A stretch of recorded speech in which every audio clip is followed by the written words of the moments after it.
Put in a dip in your hip, a glide in your stride.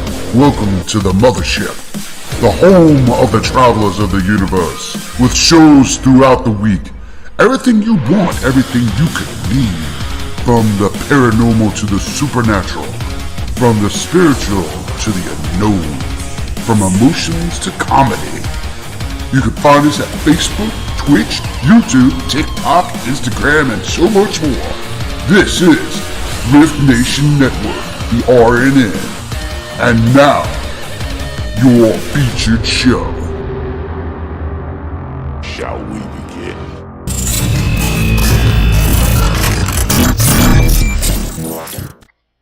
Sensitive/offensive content disclaimer. Please note that this podcast may contain material that some listeners may find sensitive, offensive, or disturbing. We strive to create respectful and informative content, but topics discussed may include mature themes such as violence, explicit language, or controversial subjects, triggering content including discussions related to mental health, trauma, or other sensitive issues, explicit language. Occasionally, our guests or hosts may use strong language. While we aim to handle these topics with care and empathy, we encourage listeners to exercise discretion. If you find any content distressing, consider skipping or seeking support. Remember that this podcast is not a substitute for professional advice. If you need assistance, please consult a qualified expert.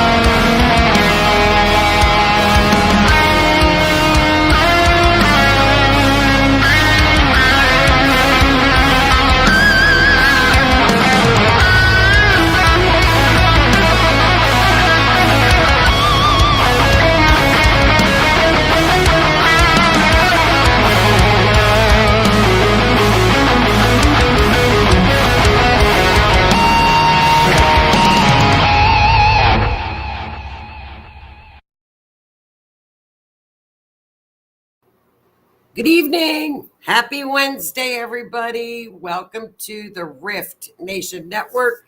My name is Joni Skinner, and you are listening to and watching Mysteries Beyond the Scenes, where we combine forensic astrology with true crime, mapping for the missing. We look at cold case homicides, try to solve all kinds of mysteries. I hope everybody is well tonight. Let's get into the chat. Happy Wednesday. We're halfway there. Happy hump day. Don't forget to please like. We are streaming live on Facebook, Twitch, and YouTube. Please like and subscribe. Hello, Jennifer. Hello, Miss Michelle. This is little Miss Michelle's case tonight. This is one she referred to me. And Michelle, I have gotten so deep into the rabbit hole with Jared's case. I'll tell you, it's wait till you guys hear Jared's Mccolloch's case tonight.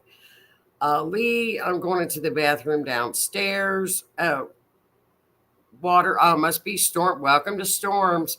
Be careful, Lee. It's been a horrific tornado season this year. I know it has been here. The cat and I've gone into the shower a couple of times with the sirens. Hello, Miss Kathy. Hello, Miss Linda, Lois. Be safe, Lee. How are you, Rue? Welcome on in, you guys. Welcome to True Crime Wednesday. Hi, Sir Keith. Thank you for getting us all shared out. I hope everybody's having a great week. I know we're having storms, but our tornado season's kind of over. I hope. Knock on wood. But we've had a rough one. We've had a rough storm season. I haven't seen one like this here in a long, long time. I know Keith's had a rough season, a rough tornado season in Nebraska as well. And now there's such horrific flooding up in Minnesota and South Dakota. It's horrible. We've had weird weather, very weird weather. So let's just hope the rest of the summer is kind of nice and calm. We need calm. We need very calm June and July. Everybody stay safe in the storms. If you're there and you hear your sirens, get in the shower or go down the basement. Get in. We have sirens. I mean, our sirens blast so loud. Like if you guys heard our tornado sirens going off right now, you wouldn't be able to hear me talk. That's how loud they get. And everybody here, our phones have it. Our phones go off. Oh, so if you're out in the store or anywhere, everybody's phones will go off at one time. It's horrible. Just horrible. Well, welcome tonight. Be safely. Oh, I'll tell you, I'm exhausted from tornado season this year.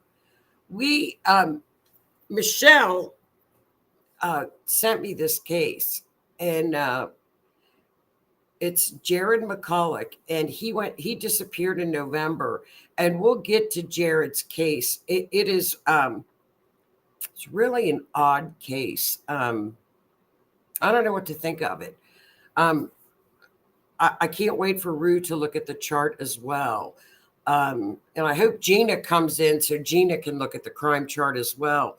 Lois too. And the girls that have looked at crime charts. It's an interesting crime chart. But again, what was so odd with Jared's case is that he was in Illinois, went over to Indiana, which is a time change. You know, he's going to lose an hour, gain an hour going into Indiana. Not only did that occur, but on that evening, it was fall back. You know how like at 2 a.m., all the clocks go back. So not only did we have a time change from Central to Eastern and Eastern to Central, we also had the fall back. So it's either 2 a.m. or 3 a.m. Everything fell back. And another thing is, it was the quote unquote, we're going to look at the Wabash River. Well, it was actually a creek. It's 2 feet high, inches in some places. So the more you dig in, it gets very interesting. His 2 dogs were found in his truck. The truck was running. It eventually ran out of gas. We'll get to all of the details, but it's an interesting case. And thanks, Michelle, for referring it, because it's very interesting. And there's a lot of really interesting podcasts out there. One of my favorite podcasts is The Vanished. I love that podcast. I can't believe that, Rue. You guys have nasty weather down there. You don't have sirens in Tennessee. Nashville goes right up there. Nashville's almost like in the what's it called now? I forget what I mean, it goes up through Nashville. It has very nasty storms. Our sirens are so loud, they will wake you up out of a dead sleep, even if you have the windows closed, which thank goodness for that. I'm thankful for those. But I don't know if you all have heard, we have covered Caleb Harris's case. We did the map, Tornado Alley. Thank you, Michelle. But they call it from Nashville on up through Kentucky and into Ohio, up into the Ohio River Valley. It's called another different alley. I forget what it's called. It's an alley, but it's not the Tornado Alley. It's a tornado alley, but I don't know what they call it. Dixie Alley, maybe? I don't know.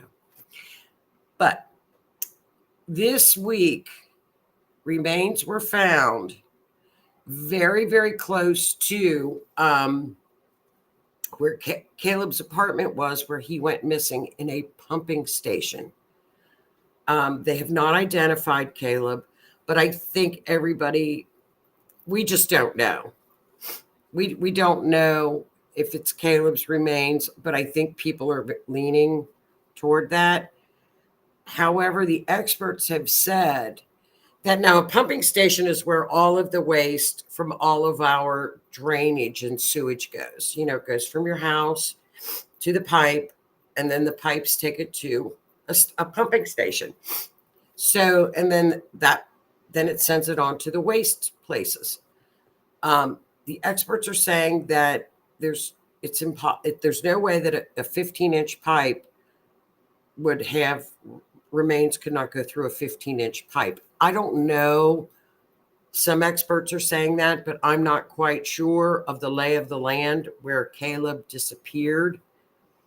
But Rue and I both looked at the mapping that we had done for Caleb's case, and wait until you guys see this. And, you know, again, he has not been identified, but we'll just kind of, let's just look at his map, and I'll show you all what this looks like. Okay, if you see to the left, that's the blue line. The picture on the right is where Caleb's apartment is, the red dot. The blue line is where the station is, where the remains were found. To the right is the mapping that we did on his case with the chart and the mapping. And again, with forensic astrology, we need the timestamp. We then do an event chart, which looks just like what I did for Jared. It looks like a natal chart. We do there's some math involved according to where the planets were at the time the event occurred. There's a formula that Kirsty McIntosh, the great Kirsty McIntosh, has taught us. And we get on Scribble Maps and we map it out for search and rescue groups, for families, where they can search for loved ones. We don't know where they can look. We can kind of, within what I call pizza wedges, because it looks like a pizza. It's a circle, 360-degree circle. And I call them wedges. Within the wedges. Now, if you look at this mapping, this is the map that was from Caleb's apartment, and the one line, which was the midheaven line, which is one at the very top.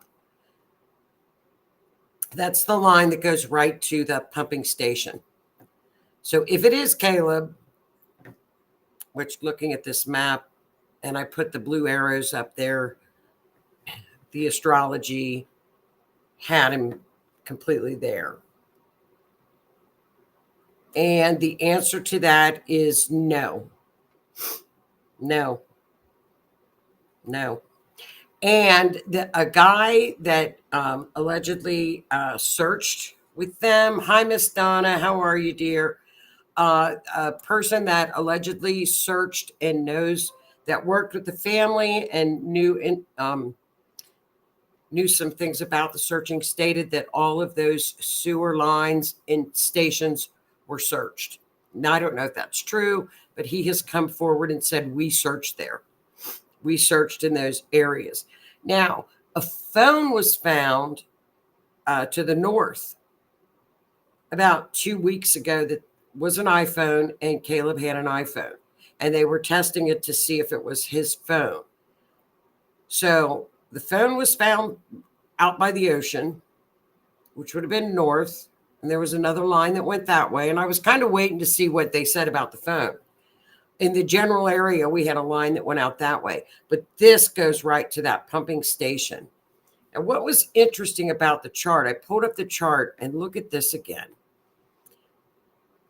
I looked up pump stations because I always go back after we think we found somebody. But we got to really wait until they confirm that it's him. But I'm guessing it's him.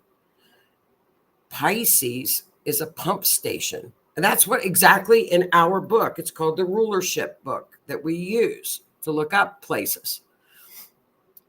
Pisces is, and they called it a pump station. I looked up pump station. Caleb is Saturn. Saturn is remains. Third house within the neighborhood, Pisces. What house? What was the rule? Pisces is ruling the third house. So within the neighborhood, short distance, Pisces is a pump station, Saturn is remains. So we're going to wait and see. If we go according to the astrology, unfortunately it's him. For some reason, horrific accident. We look to Uranus. And, it wasn't raining that night. There was no flooding.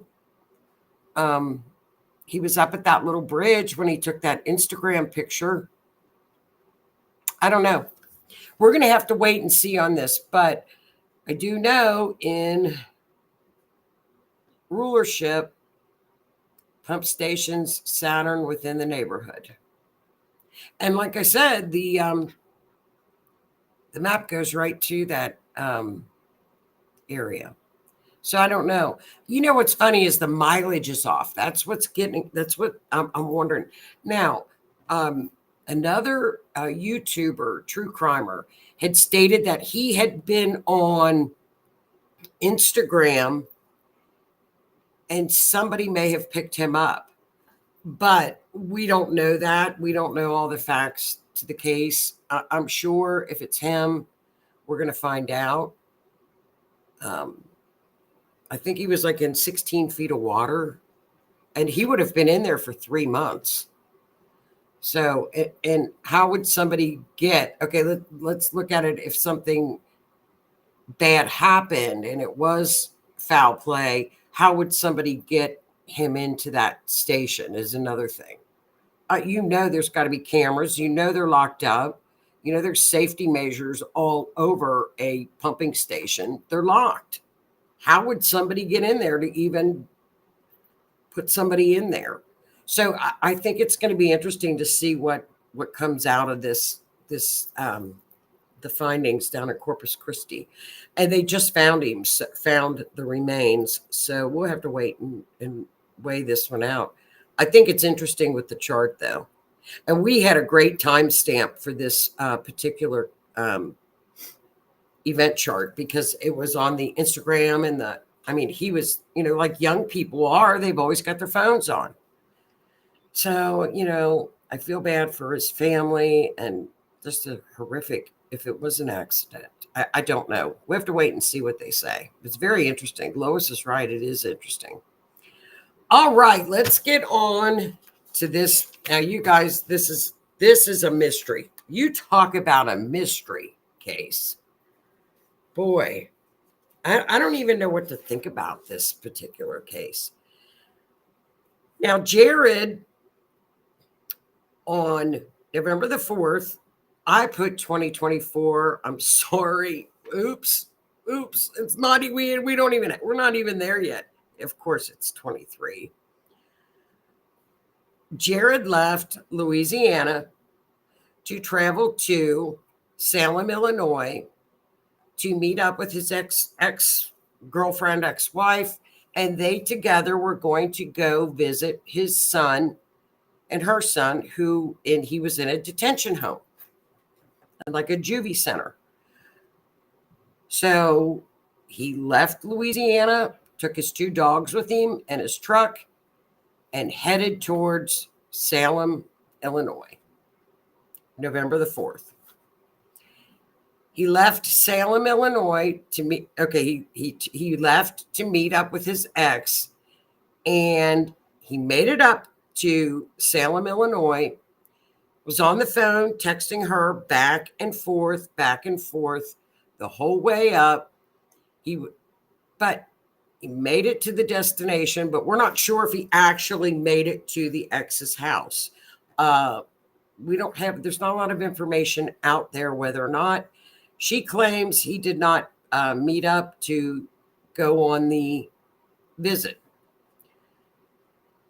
So at 1:30 a.m. on November the 5th, he was seen on camera at a gas station close to Salem, Illinois. Okay. It's a day, but remember, he's going from Louisiana on up to Illinois, through Arkansas, everything. For some odd reason, Jared mysteriously headed east toward Indiana. How do we know that? From the phone records. Okay. This is his missing poster. There's his truck. That's one of his dogs. And we'll get to the dogs as well. There's his truck. Now, another thing is there are so many, there's not a lot of facts that meet that, some say the truck was found with the driver's door open. There's some reports that state that the passenger side door was open. There are so many lack of facts to this case, it's hard to keep up with it. So, Jared was seen on several gas station stops where, remember now, he was seen at 1:30 a.m. in Illinois, leaving the Salem, Illinois area. He was then recorded in Southern Illinois at 8:30 in the morning, Carmi, Illinois. That's the last time he was seen on camera. At 6:30 p.m., his mother got an email stating, I guess it's from the GPS or the computer in the truck, that the battery was dangerously low on the truck. And at 6:30 p.m., the battery went dead and his truck synced in, or his phone synced in with the truck. Okay. So here is the map of his route. So you can see the first stop was up around the Salem, 1:30 a.m. He goes south. And then we see the third stop, and that was at 8:30 in the morning. He was seen on camera. Then the pings take him north. He's north in Illinois. Pings are going over into Indiana. And then there is the red dot with the alleged final location. Okay. When the truck, and this is another mystery, the police told his mother and some searchers that the mayor from a little town found the truck. Then it was an oil worker found the truck. Then it was a local. Then they walked back. No, it wasn't the mayor. So even who found the truck is a mystery. His two dogs were inside of the truck. Their leashes were not on them. They were just sitting in the truck. Okay.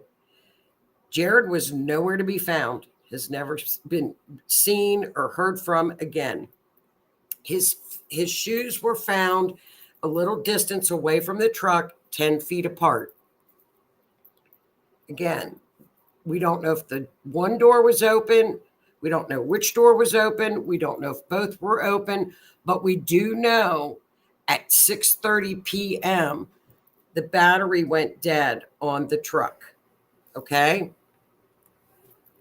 That's okay. So here we go. This is the route. Now, I'm going to show you something else. There's another alleged sighting of Jared, which is the last alleged sighting. And it's up, this is called the Cannonball Restaurant and Bar. Now, I'm going to show you where that is. That's up at, see where that one where it says unconfirmed fourth location? That's where the Cannonball Bar is. And that was around noon. Remember, the battery died on the truck around 6:30 p.m. Now, what's funny about the Cannonball, now we've got the mystery deepens. There were people that came forward to the family and said anonymously that we saw him because the dogs, we noticed the truck, we noticed dogs in the truck, And they also stated that there were things in the back of the truck that had not been released to the public. So his cousin, Jared's cousin, felt like that was pretty concrete evidence because that had not been released to the public, what was in the back of the truck. But then when the family tried to get information from the Cannonball, they said, nope, he was never here. Nope, you cannot look at the cameras. No, you cannot put up flyers. He was never here. I mean, they were just completely stonewalled by this little barn grill. Nothing. And here's the picture of the Cannonball. I'll show you the picture of the Cannonball. There's the Cannonball Restaurant Bar. And they had more than one witness come forward and say, look, he was here. Why was he here? Nobody knew why he was even there. He was supposed to be over in Salem, Illinois with the ex who Jared's mother said they had a tumultuous relationship from when they were younger. They were always fighting. She apparently was in and out of trouble with the law. But Jared wanted his son to come back to Louisiana with him. Now, what had happened is Jared had a past. And you all know as well as I do, we've done enough true crime that when somebody has anything in their past, Lord help them, because it's like that just shoots down any amount of help that you can get. And it's terrible that happens. Jared had run into some issues with some drug issues. He had gone to prison for 5 years. He was within weeks of being on probation for 5 years and getting off of probation. So he had done 5 years in the penitentiary, had lived 5 years working, turned his life around. He had found the church. He wanted his son to come and live with him. And so, we know how that goes when that shows up on any background or anything. It's like that case gets put to the bottom, and it's a shame and it's terrible. And I see it a lot. But so what had happened is, in this case, he had another court case that had cropped up, and where an alleged ex-girlfriend, it was alleged DV charges. He was to go to court, but he was fine. He felt he would get out of those charges. They would be dropped.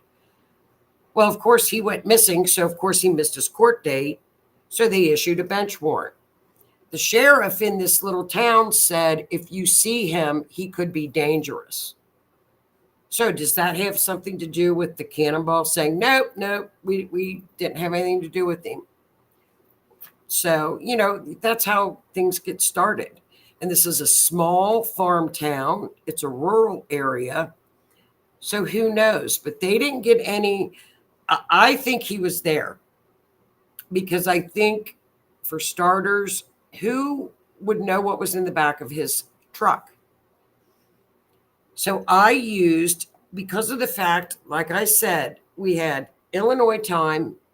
Then if we moved over into Indiana, we lose an hour. We gain an hour. My bad.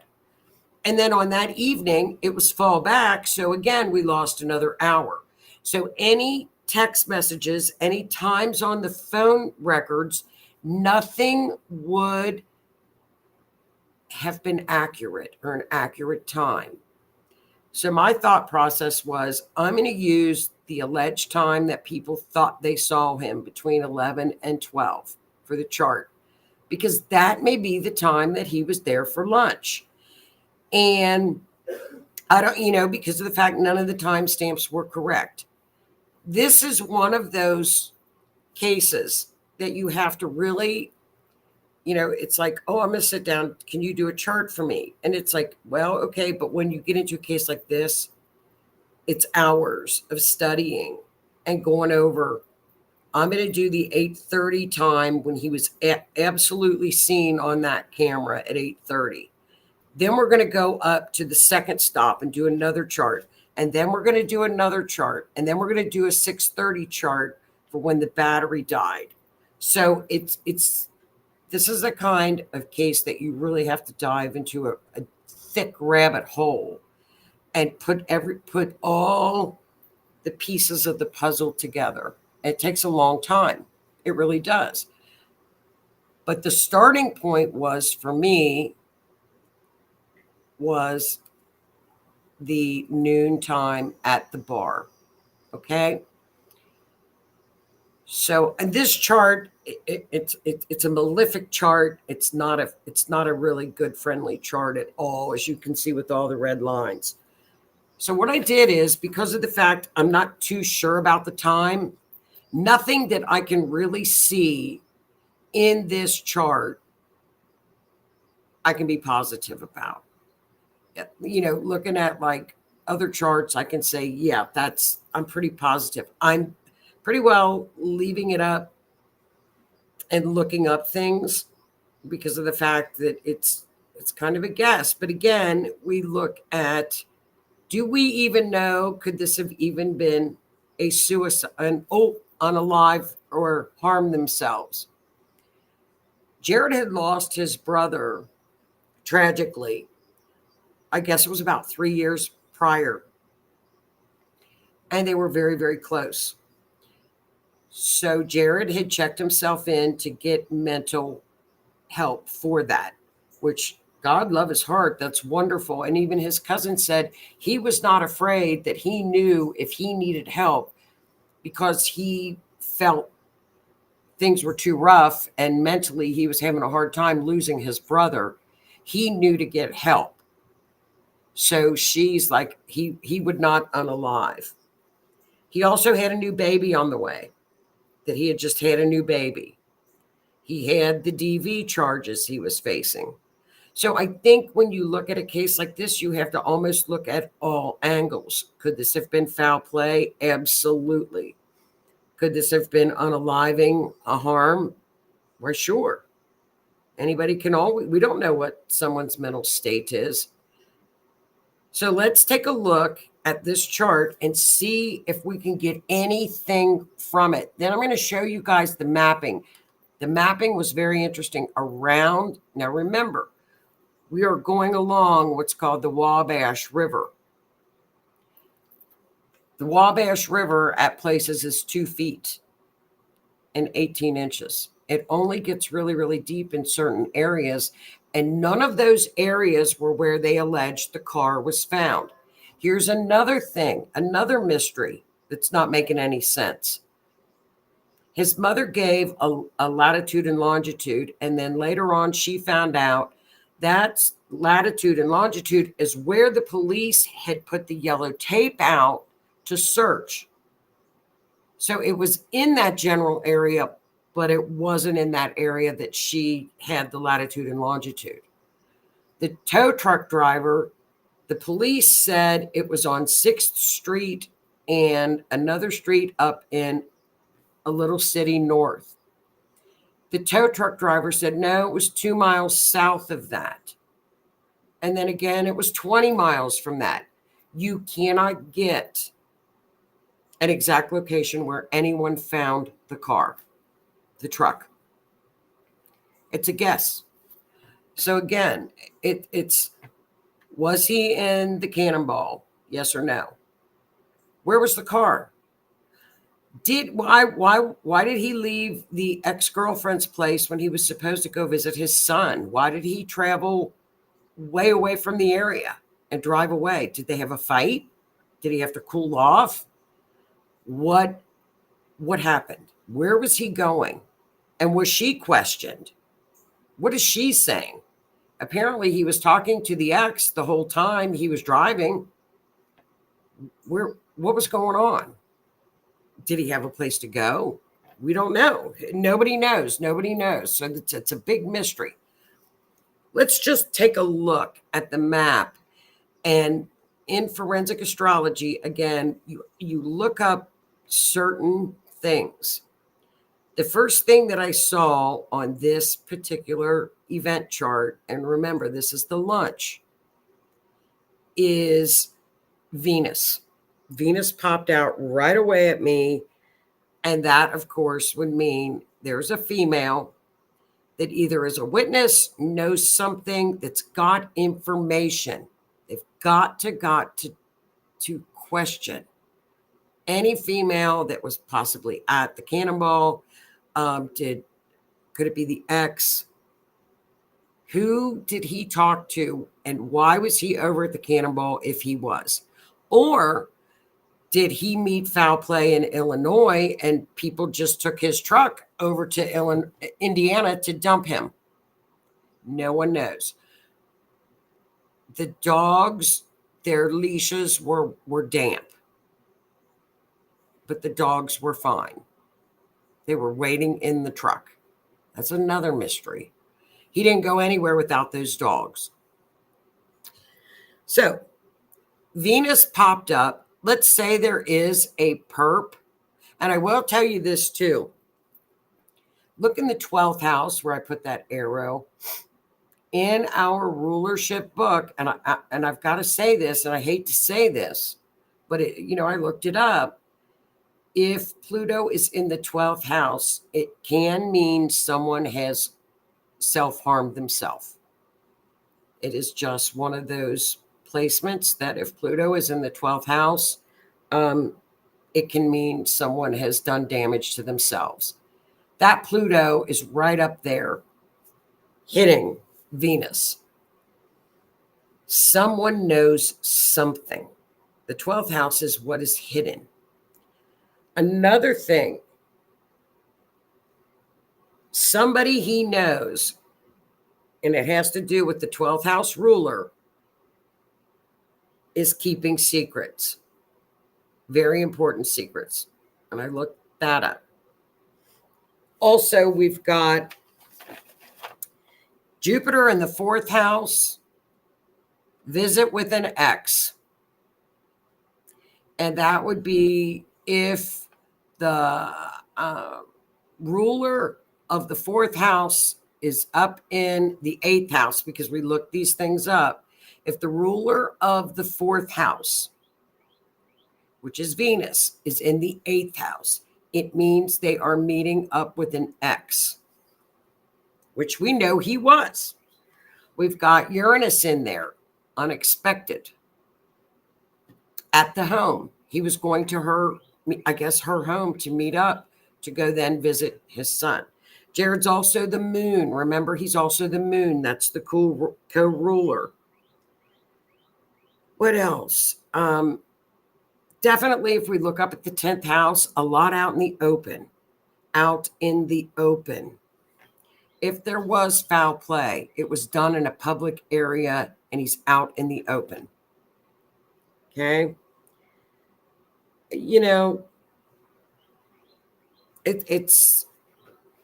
That's what this one tells us. Now, we have to look at the 6th. I got to do one for 6:30 p.m. when the truck battery stopped. I'm going to do, but we don't even know where the truck was at. So it's like you just, this is like, when you get that picture, that AI picture of me going, where you just got to keep digging and looking for time slots. You do. You just dig. Now I mapped it. I mapped this from, I'll make it bigger, from the cannonball. Remember, I used the cannonball 12 o'clock time. It goes up to Vincennes. And that was an area where the police had said the truck may have been. You get different stories. So this map is pretty accurate, and I blew it up a little bit so you all can see some of the pictures close to where, okay, that area right there is the latitude and longitude that his mother stated is where the truck was found. If that's the area that one searcher stated it's 2 feet of water, but there could have been an accident. Accidents happen. You don't know. There's 2 search teams that are on this case. It's Brothers Underwater Recovery. They've got some YouTubes, and Band Together Canine Search and Rescue. Band Together Canine Search and Rescue. Go check out their YouTubes because they've got areas. They searched all 3 of the areas that the truck allegedly could be because they don't know where the truck, even the searchers don't know where the truck was found. But if you notice the lines, and even one of the guys, okay, now this is another interesting part. There's an old bridge called the Cannonball Bridge. And the little Cannonball Bridge is the blue dot right there. And then I put a picture of it. Look at the lines right there that show there's a wedge right at the Cannonball Bridge. Is that where his phone was dumped in? We don't know.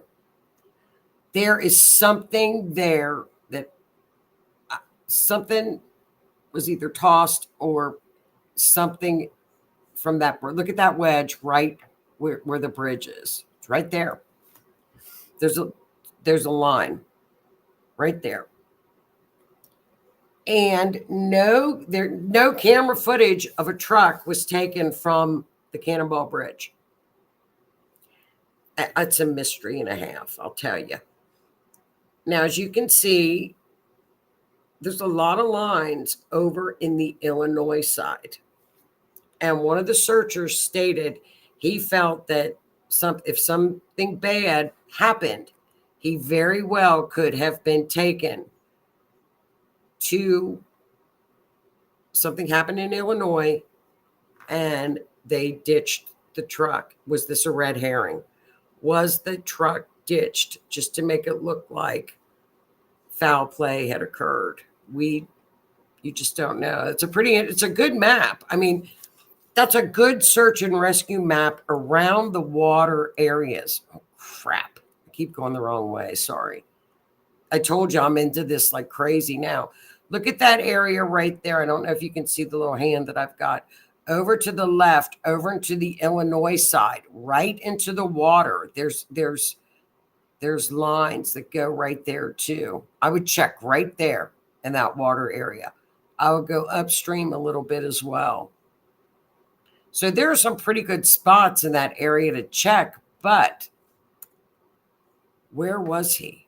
And why did Jared drive? That's where the truck was, allegedly. Here we go. There's another map. Why did he do this? Look at that. He was at that spot, and at 1:30 at night, he left Salem, drove toward Indiana, drove east. Why? Why did he do that? 8:30 in the morning, he's down at that bottom at that third stop. And he bought gas and some food. But then he goes north. Phone pinged up at the 4th location, which is the Cannonball. Why did he go up north? Was he going to head back to, no one knows. Was he going to head back toward Salem? So it's quite the mystery, you guys. Let's look at the chat and see what you guys think. I know it's quite the mystery. And Michelle, if I'm missing anything, holler. Go ahead and let me know. Oh, here's Keith. We have loud sirens. I sleep through them. What? How? How do you sleep through those sirens? Jeez. Okay. Oh, and Dawn is talking back to Caleb.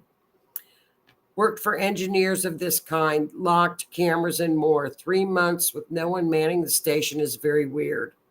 Agreed. Yeah.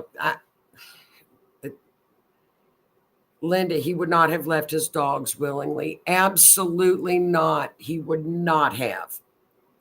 Gina says, my dogs would follow me anywhere. Close them up in the truck, unless me or someone else close them. Okay, Gina, this is what was interesting is either The passenger side or the driver's side or both doors were left open when law enforcement found them. The truck had run out of gas, and then the battery had died on the vehicle. And the dogs were in there. The shoes. No, because it was such a back area. Even the searchers and the searchers on the YouTube and the podcasts are wonderful. They give out a lot of great information. This is such a back road area that they said it would have been impossible for someone from Louisiana to know where these roads were to get to, because you can't even get to them on the GPS. That somebody local had to have known those routes, or somebody around that area had to have known the route, unless he got lost. Linda, could he have secretly been seeing someone or meeting someone? Have they checked to see if he had been on dating apps? I don't know. I don't think so. Because he was from Louisiana, Linda. Was he looking for drugs? But I don't think he fell off the wagon either. He was getting ready to get off parole.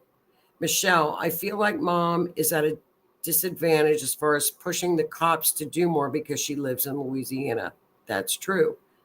Yes. And mom also stated that she and her husband travel a lot with his job. And actually, Jared was living in their home in Louisiana, and really the upkeep of the home, because they were always traveling. Yeah, you do. You do bring the rabbit hole cases. It's a very interesting case. It's very interesting. And Linda, I've combined trips like that when I share custody things during pickups and drop-offs and visit type things when I shared custody. Yeah. Well, the thing is, they had plans to go see the son, and he abruptly left at 1:30 in the morning, was at a gas station. Did he have a fight with the ex?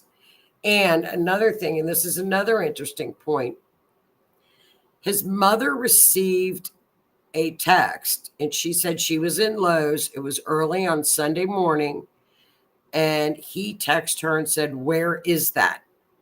But she said Jared was not techie, and she thought it was just a text that he sent by mistake, because he would always text the wrong person. So she was at Lowe's when she got that. And she said the phone bill gave her a time of that phone call. Her phone says another time. And that what really has screwed up this case is the time change. It's really screwed up everything. So that's great. Okay, dampness could be due from being in the truck overnight. Absolutely. From the leashes, yes.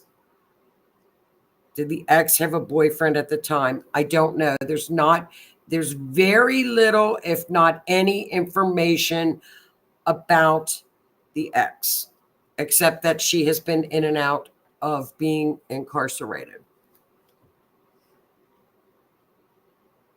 And I don't know what for. Maybe someone took his stuff. The only thing that was missing is his phone. Everything else was intact in the truck. And no bank information has been used. The ex lived in Sandoval, Illinois. Don't think he left there.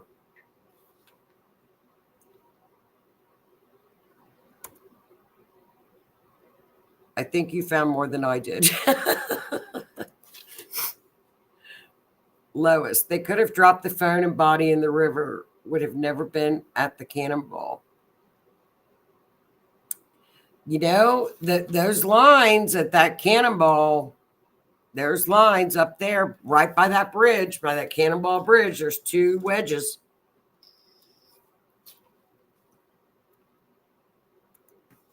Oh, here's Tammy. That's a crazy case. I would be frustrated.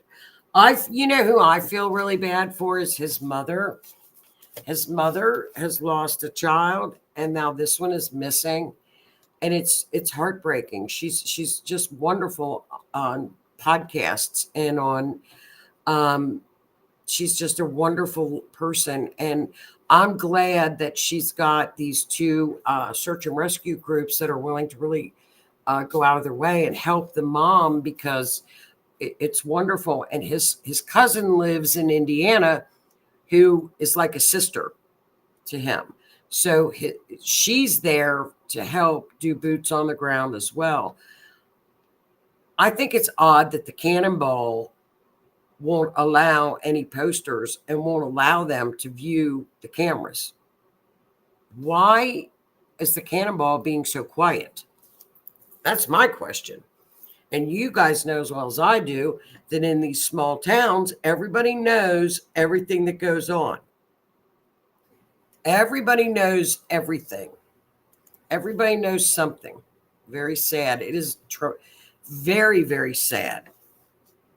Very sad. You got to hide the body and phone. I'm surprised they left the truck on land. You know, and one of the searchers stated that where the one area where they searched, it would have been very, very easy to drop that truck off in Indiana and cross that. And he called it a creek. He said, across that creek where it was 2 feet deep and go right across and go back into Illinois and drive away. And he also said that they looked for tracks. They were searching within 10 days of his disappearance. There were no tracks anywhere leading down to the water from any of the places that they searched, and 3 different places where the truck allegedly was, because they didn't get straight answers where the truck was. So, yeah, it's really weird. It's a very weird case. And then you have this situation, and I know Kathy's frustration gets like this too, when you have different law enforcement agencies. Nobody seems to want to take the ball and run with it. So you've got Illinois, you've got Indiana, and then you've got these different little towns, you know, the St. Francisville. And, you know, and even he acted a little shady, the chief. You know, it's bizarre. The whole thing is bizarre. Grounded truck depends on where the air intake is located. But the truck was never in the water, Keith. The truck was out on the land. But he said you could have easily walked across the creek to get to the other side of Illinois. That you wouldn't have to drive. You could easily just walk across. Like somebody could say, well, I'm going to drop this, you know. And another thing is, it was in such a remote area. How did Jared know to get there with his truck? Let's say he did go down there in his truck. How did he know to get there? I mean, somebody knows, and as always, you know what I'm saying? Somebody knows something on this case. Somebody saw him. I mean, he was traveling with 2 big dogs. It was a nice big truck in that area. Somebody knows something. Somebody saw him. Someone knows something that needs to step forward, even if they're an anonymous witness. And that could help, you know? Right. And Michelle says the truck wasn't even pulled off the side of the road. There was no room to. This was, yeah, it wasn't even like a road where people would drive. It was so off the beaten path. Maybe. But we're not really sure where it was, because there's 3 different locations that the sheriff has given, the tow truck driver, and then someone else. Everybody gets a different spot where the truck was located. So on this map where it says truck's final location is a guess. That's a guess, down from the Cannonball. So it could be 20 miles north or 20 miles south. The last known place was at 8:30 a.m. at Cardi, which is the third stop, 8:30 a.m. at the gas station. That would be a chart. 6:30 when the battery died would be a chart. And I'll bet you all maps lead back to Illinois. That's one thing I think I do know, that a couple lines are going to head back to Illinois.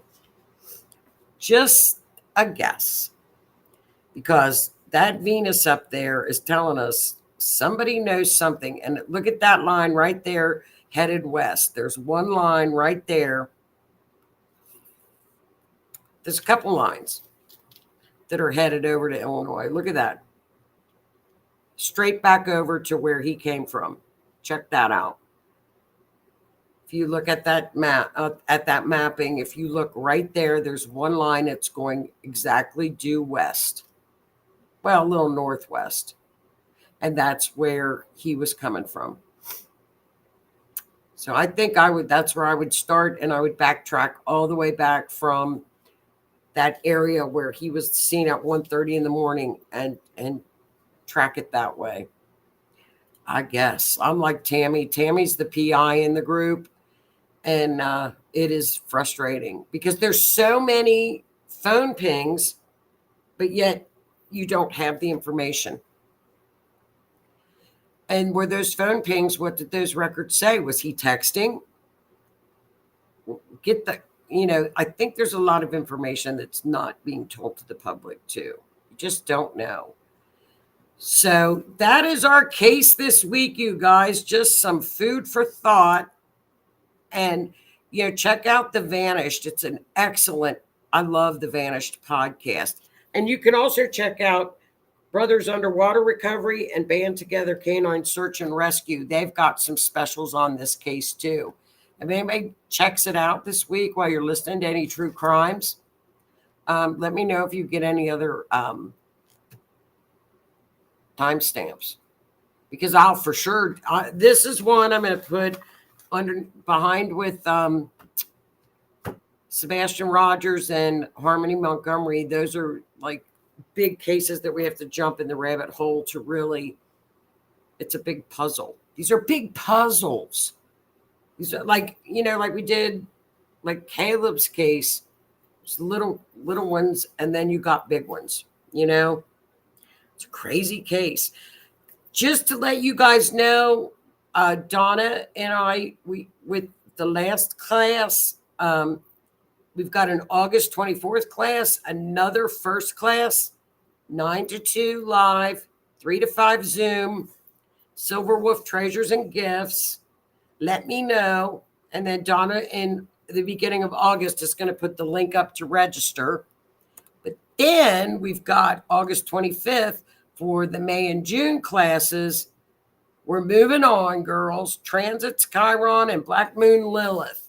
That will be the 25th series. So that'll be series 2, I guess, Donna.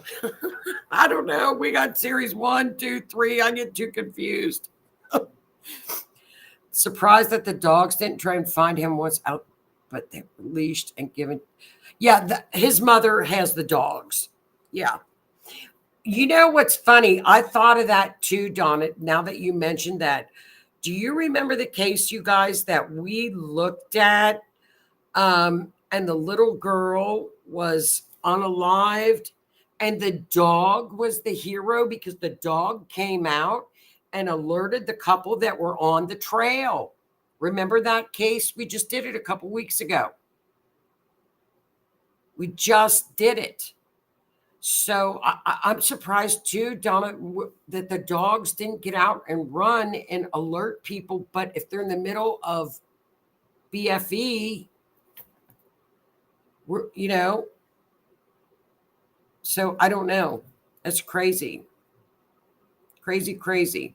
Yeah, the dogs are fine. The dogs are well taken care of. Very well taken care of.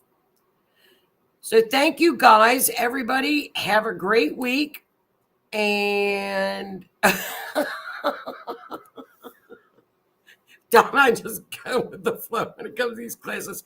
Donna is having a huge expo in July. So I said, Donna, we'll just leave everything go till August because God love you. She's going to be so big. She's got a huge expo, big, huge show. Readers and vendors and just in this area. It's going to be wonderful. So she's got that on her hands, and that's a lot of work. So everybody have a great week. If you have any cases, keep an eye out. We'll keep an eye on Caleb's case. What else has been going on? We still have Universal Energy Expo. Thank you, ma'am.